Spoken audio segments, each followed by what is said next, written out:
പൂജ്യത്തിനൊന്നും വിലയില്ലടേ.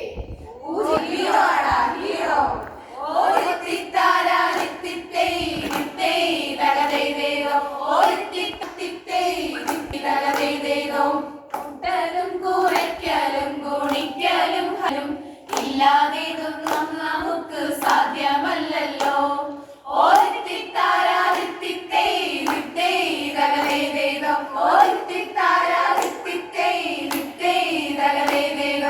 കുട്ടി മുതൽ വൃദ്ധർ വരെ പണ്ഡിതനും പാമരനും ജീവിതത്തിലുടനീളം ക്രിയ ചെയ്യുന്നു.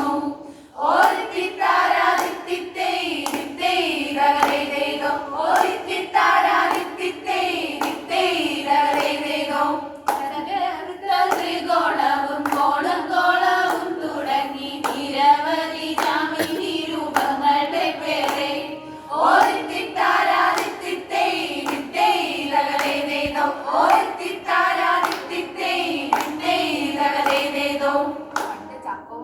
ആഴ്ചോമയോട് വന്നത് ഓർമ്മയുണ്ടോ?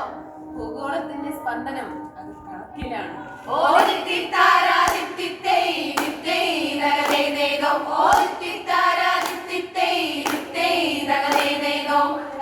സാഹിത്യവും പിന്നെ ശാസ്ത്ര വിഷയങ്ങളിലും എല്ലാത്തിലും ഉണ്ടായി ഗണിതമുണ്ടല്ലോ.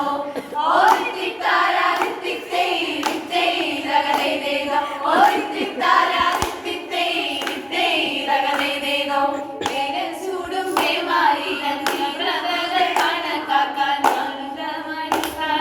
ഘടകമാണല്ലോ.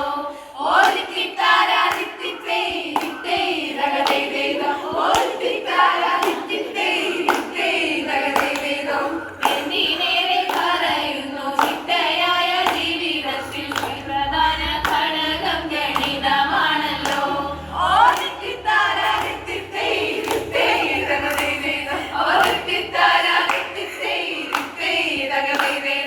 എങ്ങനെ എങ്ങനെ എങ്ങനെ എങ്ങനെ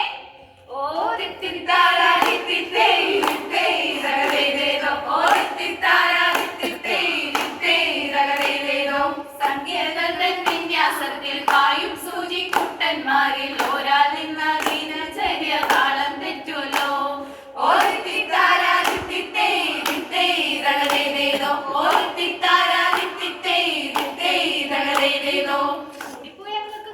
കുറയ്ക്കാനല്ലേ അറിയൂ, അത്രയല്ലേ അറിയൂ. അത്രയൊന്നുമില്ല. കേൾക്കണോ കേൾക്കണോ?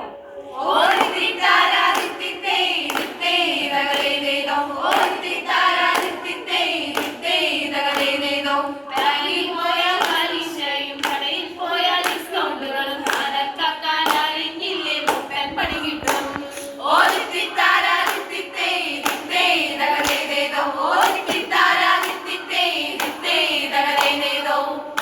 ഇനി കാവിലെ അടുത്ത പാട്ട് മത്സരത്തിൽ കാണാം.